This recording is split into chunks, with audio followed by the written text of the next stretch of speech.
Welcome back to Roofing Insights News, where we're discussing the most important news in the roofing industry for the last week. Obviously, we're going to open up with the biggest news in the industry, the introduction of Tesla Cybertruck. The biggest news on the internet, divided people more than last elections did. All right, yeah, get him the hell out of here, will you please? I want to know where our audience is. Comment below if you like it or hate it. Obviously, I already pre-ordered mine. Not only I pre-ordered it, but I also wrap it for my business. I love the design, to be honest with you. The first time when I just saw it, I'm like, what is that? But after I've seen a couple reviews, especially Marquez White, I was absolutely blown away by specs. And I think it looks very, very unique. I'm a lover. It grew up on me within 24 hours. At first, obviously, it was a shocking factor. I'm like, what is that kind of boxy looking thing? But then the more you look at it, especially if you see it's driving on the streets and how it operates, I mean, it's Tesla after all, so I don't expect anything bad coming out of Tesla. Not yet, at least. So I'm impressed. I'm pretty sure they can redesign it. They have a couple years to produce all the pre-orders, but I want to hear from you. What do you guys think about Tesla truck? Comment below. Second biggest news actually happened about a week ago. HomeAdvisor closes Colorado offices, 229 employees laid off. Very sad for those employees. We've been getting a lot of whistleblowers from HomeAdvisor how bad of the place it is to work for. A lot of people reported to us about scams, frauds, accusation. A lot of homeowners actually from that office that's been closed. For years, we have been reporting to you guys what it looks like to work for HomeAdvisor. I mean, we actually talked to quite a few people who used to be at HomeAdvisor office. So if you're guys watching us right now, comment below or maybe reach out to us directly. We would like to share the story. I mean, there's a reason that office is being closed. If you read Glassdoor.com reviews from ex-employees, I mean, it's nightmare. In my humble opinion, it's one of the worst places in the United States to work for, where you're constantly being asked to lie to contractors. And it's not coming from me, it comes from tens of previous employees of HomeAdvisor and current employees. A lot of people quit, say we can't do it anymore. It's not a good place to be for moral and ethical reasons. So finally they're closed, and to be honest with you, I'm happy about that. Hooray! HomeAdvisor been in trouble for the last year.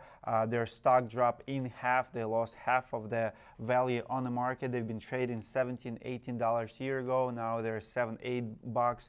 They get penalized by Google earlier this year, and overall just really big troubles inside HomeAdvisor, and we don't see any hope for improvements. We'll just have to keep watching what's going to happen to almighty HomeAdvisor. Next news is very, very interesting. I love to hear stories like this because it's finally giving hopes to the homeowners and to the rest of us who are sick and tired of fly-by-night artists in our industry. A roofing company owner charged amid legal battle over bankruptcy. So this guy, owner of GreenForm Construction, and his former owner, Fred Holder. So Fred Holder, what he did is he took a whole bunch of money, ran away, filed bankruptcy, and according to WRCB-TV, former owner of GreenForm Construction was booked at a Hamilton County Jail on November 17. Fred Holder has been charged with the theft of property over $10,000. He was released on $2,500 bond. The owner of construction company accused of scamming more than 1,000 people out of a new roof has filed for bankruptcy. Legal troubles continue to mount for GreenForm Construction and its former owner, Fred Holder. Now there is a warrant out for his arrest. Holder filed for bankruptcy in August amid claims his roofing company collected thousands of dollars from more than 1,000 customers but never completed the work. This story fascinates me because for years I've seen roofers getting away with bankruptcy. They would go in and collect a whole bunch of checks, run away, and not pay people, not do the work, and start over, change the name. Now we're seeing more and more stories like this where government actually stepping in, authorities saying, no, this is not right. Bankruptcy are not to be used for scams and frauds, whether it's roofing industry or any other industry. So if you're a roofing company, especially if you're a storm chaser and you like to come in, grab the low-hanging fruit and pull out and thinking you're gonna get away, I understand that in many states it's easy, it's not prosecuted, but be very careful because you might actually be facing jail time and sooner or later you will get caught. News number 4 today is Best Damn Roofer bypasses roofing insights and becomes #1 YouTube channel. Is this for real? Did you guys make it up? No, it's serious. What? It can. Alec, is it for real? Best Damn Roofer has more? It's real, man. That's it. I quit. I'm done with this. I can't compete with that guy. That's it. Turn it off. All jokes aside, congrats, Best Damn Roofer. I love competition. I love Josh. As a matter of fact, Josh is coming to our conference. He's going to be our speaker. Hopefully, he's not going to be at the top for too long. That's why we're asking you guys, for all of you who's watching our content and not subscribed yet, please give me a couple thumbs up, comment on the video. Help us to promote good content versus, I don't know, his content. Not saying it's bad, but it's controversial, not my type, not my kind, but I do watch it in the morning. So guys, subscribe to this channel, and let's see if we can get back to that #1 position. Until then, Josh, you're awesome, love you, see you in a couple weeks in Orlando. Next news is Roofing Insights news about Fittest Roofer. Our medals are finally here. They're solid metal, absolutely amazed by quality. We have ordered them 2 months ago and was worried that they're not going to be done on time. We just got them a couple days ago. So this medal here is third place, comes with the $1,000 cash. This one comes with the $2,000 cash. This one comes with the $3,000 cash prize. Fittest Roofer is taking place in Orlando, Florida in 2 weeks, December 12th and 13th. I'm going to put a link below.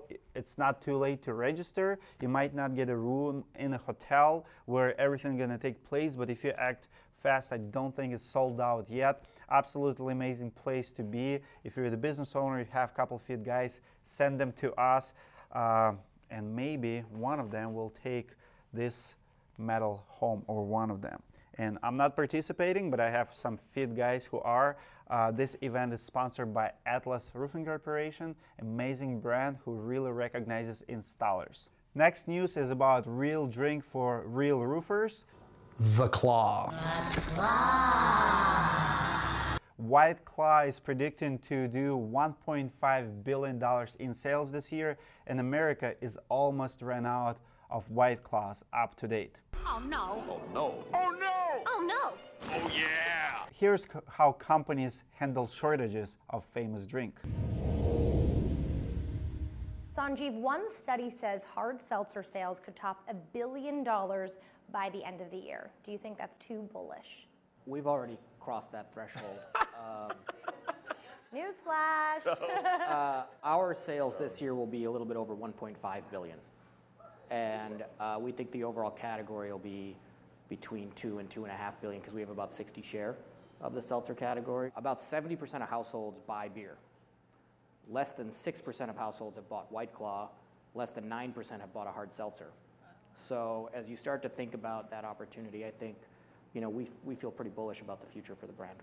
Bombas and White Claw, you guys have had issues with keeping up with demand, resulting in some negative headlines. So how do you navigate that as a newer brand? Last year we underprojected our Q4 by 30%. We got 15 days behind orders in holiday season, and we were 7 days behind in responding to customers on customer service. And ultimately, we just did the thing that we knew we had to do, which was refund all those customers and then give them a gift card for the same amount that they purchased in a hope that they would come back. But I'd always say it's better to sell out than to have too much. That is a much harder problem to deal with.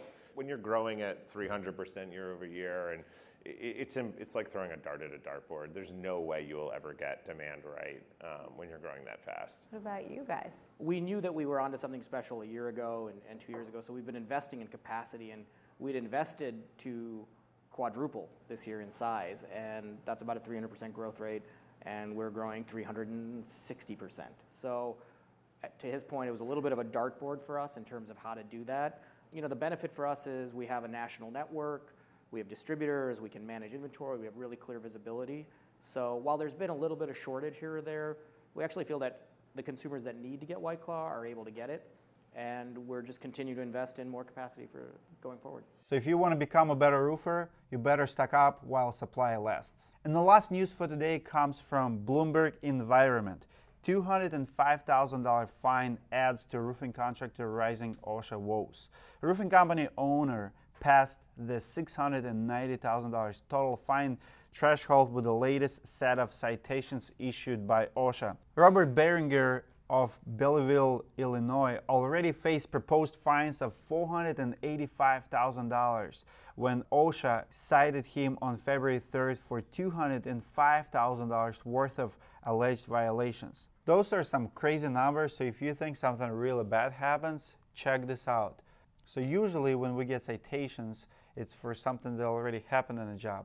This case is a little bit different. February 3rd citations include 4 willful violations for not insuring workers using pneumatic nail guns, wore eye protection, not providing workers on roofs with fall protection, and failing to have an accident prevention program.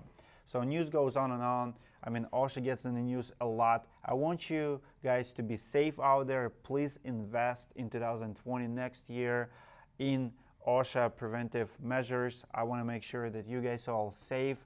Please comment below what are you currently using. If you crack the code, how to be OSHA-proof contractor, because OSHA will put you out of business. I mean, what will happen to your business if you get $690,000 fine? Most of us will go out of business, probably including myself. So I want to know from you, what do you do to prevent those measures? Do you have insurance for it? Do you have special training, special program? Comment below so other contractors can see. Those were all news for today. Comment below what you think about our topics.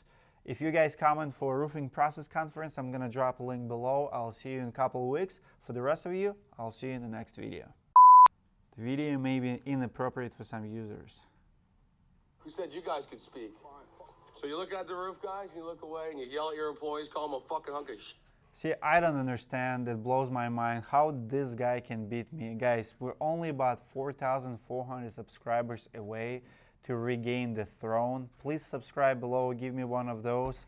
I'll see you guys in the next video. I love that. Big time. Oh.